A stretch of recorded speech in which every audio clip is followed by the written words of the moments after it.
मायानगरी राज्य में एक आदित्य जो एक झोपड़ी में रहता था, जिसकी माँ की रहस्यमयी मृत्यु हो गई थी और पिता का कोई नाम नहीं जानता, इसीलिए उसे सब अपशगुन कहते थे। हे भगवान, मुझे बहुत जोर की भूख लगी है। अब मैं क्या करूं? घर में तो कुछ खाने को भी नहीं है। अच्छा, एक काम करता हूँ, जमींदार सेठ के यहाँ से कोई काम मांग लेता हूँ। अगर कोई काम मिल गया तो खाने का भी बंदोबस्त हो जाएगा। इतना कहकर आदित्य जमींदार के पास जाता है। जमींदार साहब, मुझे कोई काम दे दीजिए। मैं कई दिनों से भूखा हूँ और बहुत थक चुका हूँ।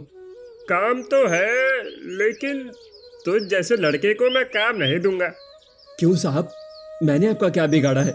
बस मुझे काम चाहिए ताकि मैं अपनी भूख को मिटा सकूं। तेरे जैसे का कोई ठिकाना नहीं है। तेरे ग्रह नक्षत्र ही खराब है। तू जहाँ रहेगा वहाँ अशांति फैलेगी।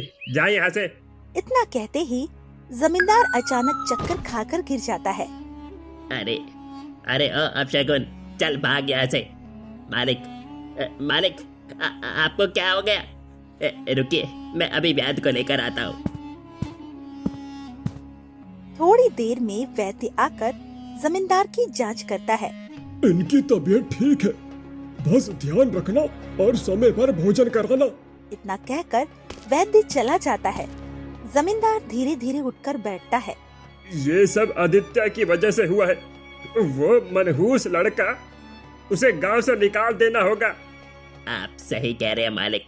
चलिए अभी जाकर सबको बताते हैं। फिर जमींदार आदित्य की झोपड़ी के पास आता है और जोर से चिल्लाता है। सुनो गांव वालों, ये आदित्य ही हमारी बर्बादी की जड़ है। इसकी वजह से हम सबका जीवन अशांत है।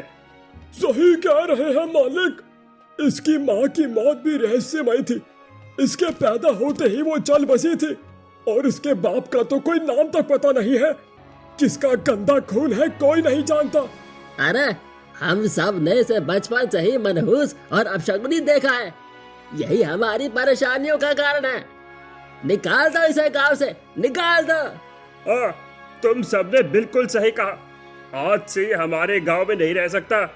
ये लड़का हमारे लिए अपशगुन है। ये आप लोग क्या कह रहे हैं? इसमें मेरी क्या गलती है? मुझे मत निकालिए गांव से। मैं जाऊंगा कहां पर? कहीं जाकर डूब मर, हमें तेरी कोई परवाह नहीं है। तेरे बगल का पड़ोसी मनोहर लाल कितना अच्छा था, पर वो भी अचानक मर गया। आज जमींदार भी तेरी वजह से मरते मरते बचे हैं। तेरा साया भी हम सब के लिए अपशगुन है, इसीलिए यहाँ से चला जा। भीड़ जोर जोर से चिल्लाती है। तभी एक बूढ़ा साधु वहाँ आता है और हाथ उठाकर सबको रोक देता है। क्या कर रहे हो तुम लोग? एक निर्दोष बच्चे पर ऐसे इल्जाम लगाते हो? अपशगुन जैसी कोई चीज नहीं होती। कोई भी किसी का भाग्य ना पढ़ सकता है, ना ही बदल सकता है। तुम सब गलत कर रहे हो। इंसान होकर इंसान का साथ नहीं देते। अब चले जाओ यहाँ से। साधु की बात सुनकर गांव वाले चुपचाप वहाँ से चले जाते हैं। आदित्य जमीन पर बैठकर ही रोने लगता है। महाराज, अगर आपने मेरा साथ ना दिया होता तो आज गांव वाले मुझे मार ही डालते। पता नहीं मैंने किसी का क्या बिगाड़ा है। कोई मुझे देखना पसंद क्यों नहीं करता? मैं कई दिनों से भूखा हूँ और ये लोग मुझे हर वक्त यहाँ से भगाने की धमकी देते हैं। आखिर मैंने ऐसा क्या किया है? बेटा, हिम्मत मत हारो। भाग्य सबका साथ देता है, तुम्हारा भी देगा। बस थोड़ी अग्नि परीक्षा बाकी है। धैर्य रखो। तुम्हें भूख लगी होगी, रुको, मैं तुम्हें कुछ देता हूँ। फिर साधु अपनी झोली से एक रोटी निकालकर आदित्य को देते हैं। महाराज, अगर आप ना होते तो आज मैं जिंदा भी नहीं रहता। ये रोटी मेरे लिए वरदान है। आदित्य रोटी खा लेता है और 2 दिन ऐसे ही बीत जाते हैं। फिर भूख से परेशान हो उठता है। अब क्या करूं? 2 दिन बीत गए और फिर से भूख सताने लगी है। कोई मुझे काम देने वाला नहीं है, कोई मेरी मदद करने वाला नहीं है। एक काम करता हूँ, जंगल से लकड़ियां काटकर बेच लेता हूँ। कम से कम 2 पैसे तो मिल जाएंगे और शायद खाने का इंतजाम भी हो जाएगा। इतना कहकर आदित्य भारी कदमों से घने जंगल की ओर चला जाता है। आज तो अच्छे से लकड़ी काट कर बाजार में बेचूंगा, तभी जाकर मुझे 2 रुपए मिलेंगे और खाने का भी जुगाड़ कर पाऊंगा। इतना कहकर आदित्य जंगल से लकड़ियां काटता है और गली गली घूमकर आवाज लगाता है। लकड़ी ले लो, लकड़ी, लकड़ी ले लो, लकड़ी। एक गांव वाला आता है। अरे तू अब लकड़ियां बेचने लग गया? तेरे जैसे अपशकुनी से कौन लकड़ी खरीदेगा? किसके घर की खुशियां जलवाना चाहता है बे? चल भाग यहाँ से। काका, इसमें मेरी क्या गलती है? जंगल से लाया हूं तो इसमें क्या बुरा है? आप लोग मुझे कोई काम देते नहीं है और ना ही खाने को कुछ मिलता है, तो मैं कैसे जीऊं? कुछ भी कर, मुझे तेरे से कोई फर्क नहीं पड़ता। आदित्य आगे बढ़ता है, तभी एक औरत उसे रोकती है। भाई, लकड़ियां कैसे दे रहे हो? तभी उसका पति वहां आ जाता है। क्या कर रही हो तुम? घर के लिए लकड़ियां खरीद रही हूँ, जलावन खत्म है इसलिए। तुम्हें पता नहीं है ये कौन है? ये हमारे गांव का अपशकुनी है।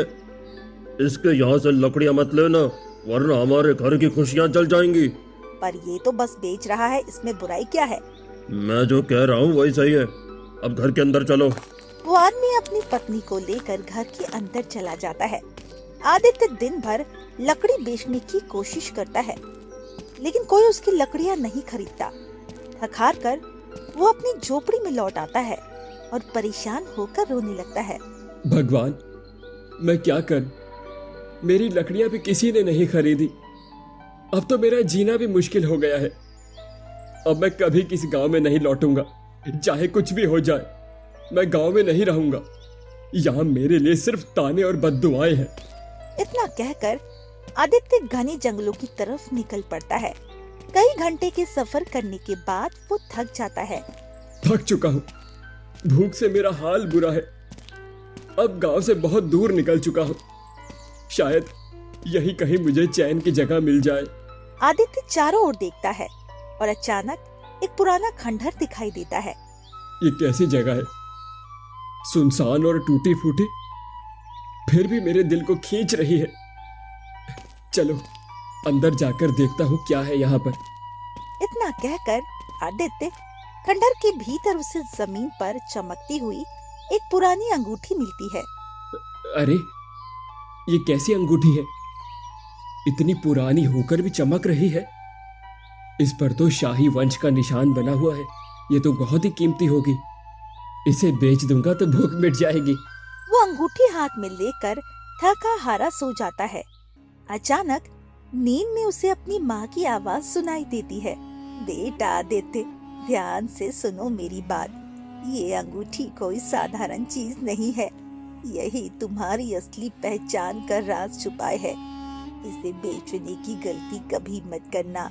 इसे सुरक्षित रखना, अपनी जान से भी ज्यादा, क्योंकि यही तुम्हें तुम्हारी असली मंजिल तक पहुंचाएगी। तुम्हारी तकलीफें अब खत्म होने के करीब है। बस इस अंगूठी का रहस्य समझना है तुम्हें और अपना विश्वास कभी नहीं खोना है। आदित्य सपने में कांपता हुआ अंगूठी को कसकर पकड़ लेता है। माँ, माँ, क्या सचमुच ये मेरी पहचान है? क्या इस अंगूठी में मेरा जीवन का राज छिपा है? मैं वादा करता हूँ माँ, इसे कभी नहीं छोड़ूंगा। आदित्य सोते हुए अचानक उठ जाता है। वो पसीने से लथपथ होता है। ये क्या था? मैंने सपने में माँ को देखा। उन्होंने कहा ये अंगूठी मत बेचना। इसमें क्या रहस्य है? मुझे साधु महाराज से जाकर पूछना ही होगा। वो अंगूठी लेकर गांव की ओर लौटता है और साधु बाबा की कुटिया में पहुंचता है। साधु महाराज, मैं जंगल में उदास होकर जा रहा था तो मुझे खंडर में ये अंगूठी मिली। रात को मैंने सपना देखा और माँ की आवाज सुनी। उन्होंने कहा इसे मत बेचना, इसमें मेरी पहचान का राज छिपा है। कृपया बताइए ये अंगूठी क्या है? बेटा, ये साधारण अंगूठी नहीं है। इसमें तेरे जीवन का गहरा रहस्य छिपा है। अभी भी जानना तेरे लिए उचित नहीं है। समय आने पर सब सामने आ जाएगा। तुम्हें बस थोड़ी प्रतीक्षा करनी होगी।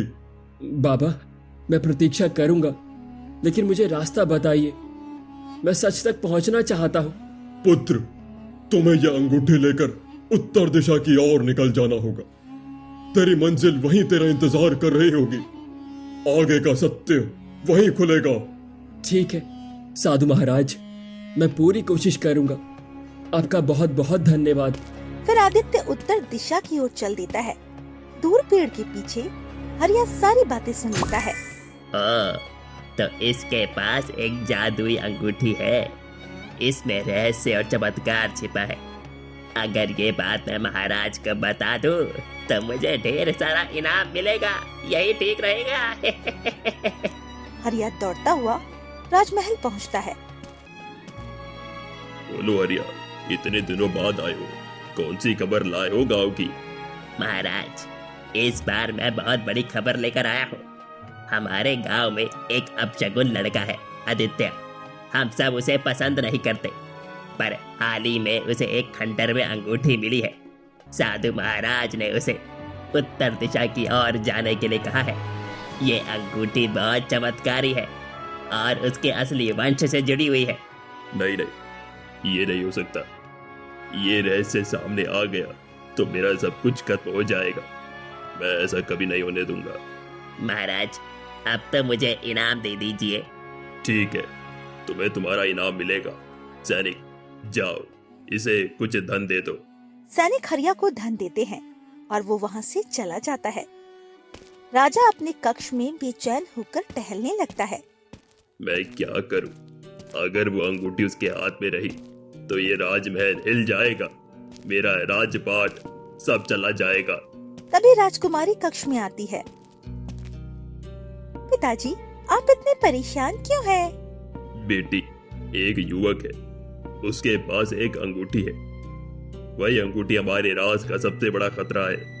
अगर वो अंगूठी उसके पास रही तो हमारा साम्राज्य डगमगा जाएगा। तुम्हें जाकर वो अंगूठी मुझे लानी होगी। लेकिन पिताजी, वो मुझे इतनी आसानी से क्यों देगा? इसके लिए तुम्हें उसे प्यार का नाटक करना होगा। उसे अपने मोह जाल में बांधना होगा, तभी वो अंगूठी तुम्हारे हाथ में आएगी बेटी। अब तू वही करेगी जो मैं कहूँगा। उस अनाथ को अपने प्रेम जाल में फंसा दे और उसे महल तक ले आ, ताकि हम उसे हमेशा के लिए खत्म कर दे। ठीक है पिताजी, मैं आपके और इस राज्य के लिए ये बलिदान देने को तैयार हूँ। मैं वो अंगूठी हर हाल में लेकर आऊंगी। इतना कहकर राजकुमारी महल से निकल जाती है। दूसरी ओर आदित्य जंगल में आगे बढ़ रहा है। तभी उसे रास्ते में एक घायल हिरन दिखता है। ओह, ये तो एक हिरन है जो घायल पड़ा है। बेचारा दर्द से तड़प रहा होगा और उठ भी नहीं पा रहा। मुझे इसे बचाना ही होगा, चाहे जान पर बन आए। आदित्य मिट्टी बांधकर और पत्ती से पट्टी लगाकर हिरन को बचाता है। अब तुम सुरक्षित हो मेरे भाई। कैसे हो? मैं जितना हो सका तुम्हारा घाव भर दिया हूँ। भगवान करे तुम जल्दी से अच्छे हो जाओ। इतना कहकर आदित्य घने जंगलों की ओर आगे बढ़ जाता है। मैं कहाँ जाऊं? साधु महाराज ने बस उत्तर दिशा की ओर जाने को कहा था, पर मंजिल नहीं बताई। अब मैं किस ओर जाऊं? समझ में नहीं आ रहा। मैं तो थक भी गया हूं। सामने एक झोपड़ी दिख रही है, यहीं थोड़ी देर आराम कर लेता हूं, फिर देखूंगा कहाँ जाना है। फिर आदित्य झोपड़ी में जाकर सो जाता है।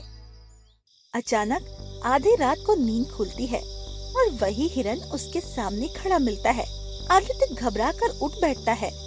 ये तो वही हिरन है जिसे मैंने बचाया था, पर ये यहाँ कैसे आया मेरे पास? आखिर तुम कौन हो? सच बताओ। तभी हिरन चमकने लगता है और धीरे धीरे जादुई रूप में बदलता है। ओह, डरो मत आदित्य, मैं साधारण हिरन नहीं हूँ। मुझे तेरी माँ ने तेरा रक्षक बनाकर इस दुनिया में भेजा है। मैं हर खतरे में तुझे बचाने के लिए तेरे साथ रहूंगा। मेरी माँ ने तुम्हें भेजा है? पर क्यों? मैं तो अनाथ हूँ। सब कहते हैं कि मेरी माँ ने मुझे छोड़ दिया था। नहीं आदित्य, सच कुछ और है। तेरी माँ किसी बड़े खानदान से थी। उन्होंने तुझे बचाने के लिए अपनी जान कुर्बान कर दी थी, पर तेरा असली सच अभी भी छिपा हुआ है। मेरी माँ किसी बड़े खानदान से थी? ये कैसे हो सकता है?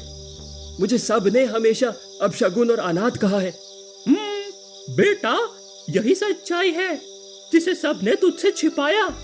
अगर तू सच जानना चाहता है तो तुझे महल की ओर जाना होगा। वहीं तुझे तेरे खून और तेरे वंश का पता चलेगा।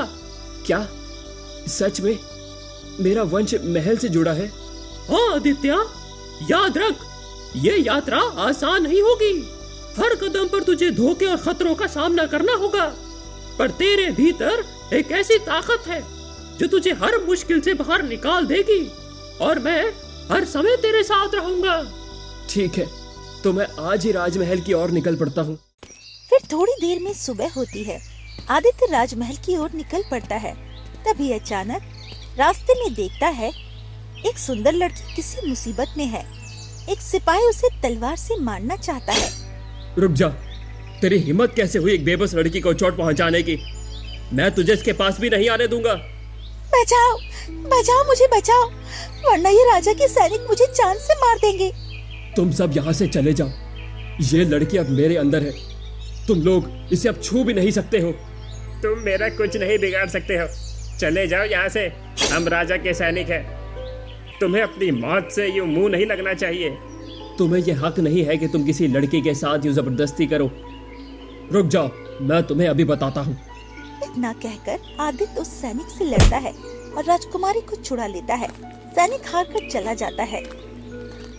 धन्यवाद, तुमने मेरी जान बचा ली, वरना आज मैं जिंदा ना होती। तुम मेरे लिए भगवान का रूप हो। पर ये लोग कौन थे और तुम्हारे साथ ऐसा क्यों कर रहे थे? मैं अपने घर से भागी हूँ क्योंकि मेरे पिता जबरदस्ती मेरी शादी करना चाहते हैं। मैं उस बंधन में बंधकर अपनी जिंदगी बर्बाद नहीं करना चाहती। उन्होंने मेरी एक नहीं सुनी। मेरी खुशी और मेरी चाहत की कोई कदर नहीं की। बस अपनी मर्जी से मुझे किसी से बांधना चाहते थे। तुम्हारी आंखों में दर्द है और दिल में मासूमियत है। तुम्हारी कहानी ने मेरे दिल को छू लिया है। मैं तुम्हें कभी अकेला नहीं छोड़ूंगा। तुम्हारे शब्दों में सच्चाई और अपनापन है। तुम्हारा साथ मुझे सुरक्षित महसूस कराता है। शायद यही मेरे जीवन की पहली खुशी है। ये क्या? तुम्हारे पैर पर तो जख्म हो गया है। बैठो, मैं इस पर कुछ जड़ी बूटियां लगा देता हूँ। फिर आदित्य राजकुमारी के जख्मों पर जड़ी बूटियां लगा देता है। धीरे धीरे आदित्य और राजकुमारी में अपनापन बढ़ता है। उनके दिल एक दूसरे से जुड़ने लगते हैं और प्यार अंकुरित हो जाता है। ऐसे ही एक दो दिन बीत जाता है। तभी आधी रात को फिर वही हिरन आती है। ये तुम क्या कर रहे हो आदित्य? ये लड़की ठीक नहीं है। तुम इसे छोड़कर यहाँ से चले जाओ, अगर जीना चाहते हो तो। ये तुम क्या कह रहे हो? नहीं, वो लड़की की आंखों में सच्चाई है। तुम उसके खिलाफ मुझे मत भड़काओ। फिर हिरन वहाँ से चली जाती है। ये मैंने क्या कर दिया? तुम्हारी मीठी मीठी बातों में मैं भूल ही गया था कि मुझे महल के लिए निकलना था। मुझे जल्दी से राजमहल जाना होगा। इतना कहकर आदित्य जाने लगता है। तभी पीछे से राजकुमारी की आवाज आती है। तुम मुझे छोड़कर कहाँ जा रहे हो? मैं भी तुम्हारे साथ चलूंगी। मुझे भी राजमहल जाना है। वहाँ जाकर मैं अपने पिताजी को सारी सच्चाई बता दूंगी और साफ साफ कह दूंगी, मैं उनके बताए हुए लड़के से विवाह नहीं करूंगी। मैं तो अपनी पसंद के लड़के से विवाह करूंगी। तुम्हारा राजमहल में कौन है? मेरे पिताजी वही हैं जो मंत्री का काम करते हैं। लेकिन आदित्य, जाने से पहले मुझे तुमसे एक बात जाननी है। क्या तुम मुझसे सच्चा प्यार करते हो? हाँ, मैं तुमसे सच्चा प्यार करता हूँ। मेरा भी दिल अब सिर्फ तुम्हारे लिए धड़कता है। मैं तुम्हारे पिता से तुम्हारा हाथ मांग कर ही विवाह करूंगा। हम दोनों का साथ अब कोई नहीं तोड़ सकता। राजकुमारी मुस्कुराती है। दोनों एक दूसरे का हाथ पकड़कर राजमहल की ओर चल पड़ते हैं। अभी हिरन फिर आता है। आदित्य, इस लड़की पर अंधा विश्वास मत करना। इसकी आंखों में राज छिपा है जो तुझे दिखाई नहीं दे रहा। मैं तुझे बार बार सचेत कर रहा हूँ, लेकिन तू मेरी बात अनसुनी कर रहा है। तू हर बार यही बात कहता है, पर उसके मासूम दिल और सच्चाई को तो देख। वो मुझे धोखा नहीं दे सकती। मैं उस पर भरोसा करता हूँ। आदित्य, ये हिरन मेरे बारे में क्या कह रहा है? अगर तुम्हें मुझ पर विश्वास नहीं है तो तुम मुझे यहाँ छोड़ सकते हो। मैं आत्महत्या कर लूंगी। नहीं, ये कुछ भी कहे, मैं तुमसे सच्चा प्यार करता हूँ। तुम पर भरोसा भी है। मैं इसकी बातों में आकर तुम्हें छोड़ नहीं सकता। इतना कहकर आदित्य आगे बढ़ जाता है। जैसे जैसे आदित्य और लड़की महल के नजदीक पहुंचते हैं, आदित्य की उंगली में पहनी हुई अंगूठी अचानक चमकने लगती है। उसकी रोशनी और तेज होती जाती है। ये क्या हो रहा है? ये अंगूठी अचानक इतनी चमक क्यों रही है? क्या सचमुच मेरी मंजिल अब करीब है? सावधान, तेरी मौत की साजिश रची जा रही है। उस लड़की से बचकर रहना। क्या हुआ आदित्य, तुम घबरा कैसे गए? सब ठीक तो है ना? नहीं, सब ठीक है। चलो चलो हम साथ चलते हैं। ये कैसी आवाज थी? क्या सचमुच ये लड़की मेरे साथ धोखा कर रही है? मुझे संभल कर रहना होगा, कहीं कुछ गलत ना हो जाए। आदित्य कितना अच्छा लड़का है, मुझसे कितना प्यार करने लगा है। मुझे लगता है कहीं मैं भी इससे प्यार करने लगी हूँ। अब मैं पिताजी को क्या जवाब दूंगी? आदित्य और राजकुमारी अंदर पहुँचते हैं। अभी राजा अपने सिपाहियों के साथ आ जाता है। आखिरकार कर दिखाया मेरी पुत्री ने। सिपाहियों, इस लड़के को पकड़ लो। सिपाही आदित्य को पकड़ लेते हैं। आदित्य हक्का बक्का रह जाता है। ये क्या हो रहा है? तुम लोग मेरे साथ ऐसा क्यों कर रहे हो? तुम तो कुछ कहो। तुम्हारे पिताजी तो मंत्री है ना, वो हमें जरूर बचा लेंगे। उनसे कहो कि मुझे छोड़ दे। राजकुमारी की आंखों से आंसू बहने लगते हैं। वो सिर झुका लेती है। मुझे माफ कर दो आदित्य, सच्चाई ये है, मेरे पिताजी मंत्री नहीं बल्कि इस राज्य के राजा है और मैं राजकुमारी हूँ। मैंने ही तुम्हें अपने जाल में फंसाया और यहाँ तक लाया। तो तुमने मुझे धोखा दिया। मैं तुमसे सच्चा प्यार करता था, तुम्हें अपना जीवन साथी मान लिया था, और तुमने मुझे यहाँ छल से खींच लिया। हिरण की चेतावनी, जादुई अंगूठी की आवाज, सब सच था। वो मुझे आगाह कर रहे थे, लेकिन मैं किसी की नहीं सुन पाया। मैंने तो बस तुम पर भरोसा किया और उसी भरोसे ने मुझे बर्बाद कर दिया। राजकुमारी नहीं, अब मैं तुम्हें कभी माफ नहीं करूंगा। राजकुमारी फूट फूट कर रो पड़ती है। तभी राजा आगे बढ़ता है, गुस्से में गरजता है। अरे बंद करो ये बकवास। मेरी बेटी ने जो किया वो मेरा आदेश था, समझे? उसने ये सब मुझे खुश करने के लिए किया है। तुम जैसे अनाथ लड़कों की औकात नहीं है कि राजकुमारी की जिंदगी में कोई जगह भी पा सको। तुम्हारा खेल अब यही खत्म होता है। तभी अचानक अंगूठी से तेज रोशनी निकलती है। महल की दीवारें कांपने लगती है। ये क्या? अंगूठी? बेटी देर मत कर, इसे अभी मार डाल, वरना हमारा सारा राज खुल जाएगा। पिताजी, मैं इससे प्यार करने लगी हूँ, मैं इसे कैसे मार सकती हूँ? मेरे दिल के खिलाफ मैं कुछ भी नहीं कर सकती। तुम क्यों झूठा दिखावा कर रही हो राजकुमारी? अब मैं तुम्हारी मीठी चुपड़ी बातों में नहीं फंसने वाला हूँ। कोई मुझ पर विश्वास करे या न करे, पर मैं तुमसे सच्चा प्यार करने लगी हूँ आदित्य, और मैं तुम्हें नहीं मार सकती। धोखेबाज, तूने अपने ही पिता को धोखा दिया। सैनिकों, इसे भी कैद में डाल दो। सैनिक राजकुमारी को भी पकड़ लेते हैं। तभी अंगूठी चमक उठती है, रोशनी से हिरन प्रकट होता है और जंजीर तोड़कर आदित्य और राजकुमारी को आजाद कर देता है। सुनो आदित्य, ये कोई राजा नहीं बल्कि धूर्त मंत्री है। इसी ने तेरे असली पिता राजा की हत्या की थी और शव भी छुपा दिया था। तेरी माँ उस सदमे से भाग गई थी और जब तू पैदा हुआ तो इस मंत्री ने उसे जहर देकर मार डाला। तभी से तुझे सबने अनाथ समझा, पर ये हिरन ही था जिसने तुझे बचाया और सुरक्षित रखा। आदित्य, तू ही इस राज्य का असली उत्तराधिकारी है। तू ही यहाँ का सच्चा राजा है। क्या मेरे माता पिता के साथ इतना बड़ा विश्वासघात? मंत्री, तेरी गद्दारी अब और नहीं चलेगी। सैनिकों, इस गद्दार को तुरंत कैद कर लो। नहीं नहीं, ऐसा नहीं हो सकता। मैंने इतने वर्षों का राज सबके सामने नहीं आने दिया। सैनिकों, मैं तुम्हारा राजा हूँ, ये नहीं है। आप हमारे राजा नहीं हैं। हमारे राजा ये आदित्य है, क्योंकि ये जादुई अंगूठी कभी झूठ नहीं बोल सकती है। ये राजा के पास हमेशा रहती थी, एक साधु महाराज ने उन्हें दी थी। इतना कहकर सैनिक मंत्री को पकड़ लेते हैं। मंत्री घबरा कर चिल्लाता है, लेकिन कोई उसकी नहीं सुनता। आदित्य, मुझे माफ कर दो। मैंने पिता के कहने पर धोखा देना शुरू किया था, पर सच ये है, अब मैं तुमसे सच्चा प्यार करने लगी हूँ।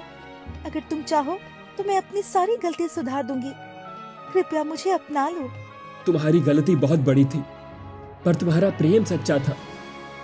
मैं तुम्हें माफ करता हूँ, और अगर तुम्हारा दिल साफ है तो मैं तुम्हें अपनी रानी बनाऊंगा। राजकुमारी रोते हुए आदित्य के चरणों में झुक जाती है। आदित्य सिंहासन पर बैठता है। पूरी प्रजा जय हो के नारों से गूंज उठती है। जो लोग कभी आदित्य को अनाथ और अपशगुन कहते थे, अब सब आदित्य की तारीफ करते नहीं थकते।